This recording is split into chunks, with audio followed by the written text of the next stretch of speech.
Middle east से बड़ी खबर ये निकलकर सामने आई है कि तुर्की के सदर तैयब एर्दोगान बहुत बड़ी प्लानिंग कर रहे हैं यूएई सऊदी अरेबिया को नुकसान पहुंचाने के लिए। ये खबर किसने दी है? इजराइल ने अपने एक थिंक टैंक में दावा किया है कि सीरिया के अंदर से रिक्रूटमेंट तैयब एर्दोगान के कहने पर हो रही है और इन लोगों को रिक्रूट करके दहशतगर्दों को यूएई और सऊदी अरेबिया के अंदर भेजे जाने की कोशिशें जारी हैं, जिसके बाद बड़े पैमाने पर इन्फ्लुएंस बढ़ाया जाएगा तुर्की का और तुर्की की शह पर बड़ी बड़ी तबाही यूएई और सऊदी अरेबिया के अंदर हो सकती है। मामलात हैं क्या ये डेवलपमेंट हो रही है, सब कुछ आज की इस वीडियो में डिटेल के साथ डिस्कस करेंगे। छोटी सी गुजारिश है कि आप हमारा यूट्यूब चैनल हसनात टीवी को सब्सक्राइब कर लें, घंटी के निशान को दबा लें ताकि लेटेस्ट न्यूज आप तक पर वक्त पहुंचती रहे। नाजरीन, दुनिया का सबसे शातिर मुल्क जो है वो इजराइल है। इजराइल न सिर्फ अपने हथियार बेचता है बल्कि अपना इन्फ्लुएंस भी अरब ममालिक में बहुत ज्यादा रखता है। आजकल हो कुछ यूं रहा है कि शहजादा मोहम्मद बिन सलमान चुपके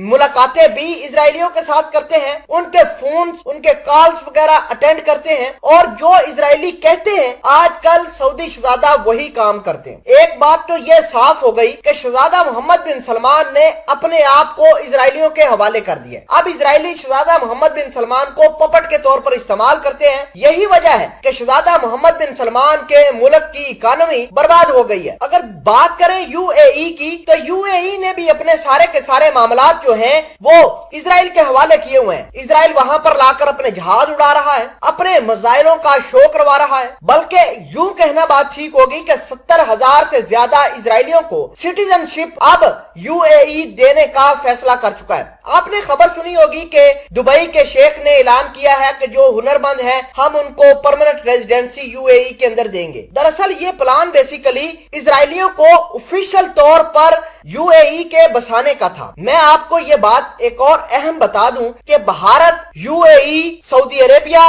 इजराइल का एक अलग ब्लॉक बनने वाला है और अमेरिका इस ब्लॉक को कभी सपोर्ट नहीं करेगा। अमेरिका के सदर जो बाइडेन ने क्लियर कट बातें कर दी हैं और उसने अपने पत्ते शो करवा दिए कि जो मर्जी हो जाए, न सऊदी अरेबिया को हथियार मिलेंगे, न यूएई को, न इजराइल के साथ मामलात उस तरीके से चलेंगे जैसे डोनाल्ड ट्रंप चलाया करते थे। डोनाल्ड ट्रंप के दामाद जेड किशनर जो है उसने आज ये बात कही है कि अगस्त 2021 में सऊदी अरेबिया और इजराइल के ताल्लुकात नॉर्मलाइज हो जाएंगे। मतलब यह है कि सऊदी अरेबिया अगस्त 2021 के अंदर इजराइल को रिकॉग्नाइज कर लेगा। अब ये सारे के सारे मुल्क जो हैं इजरायलियों की शह पर खेल रहे हैं, इजराइल के सामने पपट बने हुए हैं और इजराइल ये कह रहा है सऊदी अरेबिया से और यूएई से कि हमें रिपोर्ट्स मिली हैं, हमारे पास इंटेलिजेंस रिपोर्ट्स हैं कि यूएई और सऊदी अरेबिया के अंदर दहशतगर्दी तैयब एर्दोगान करवा सकता है। तैयब एर्दोगान सीरिया के दहशतगर्दों को रिक्रूट कर रहा है, उनको मंथली पैसे भी दे रहा है जिसकी तकरीबन $2,000 बताई जा रही है कि वो उनको देकर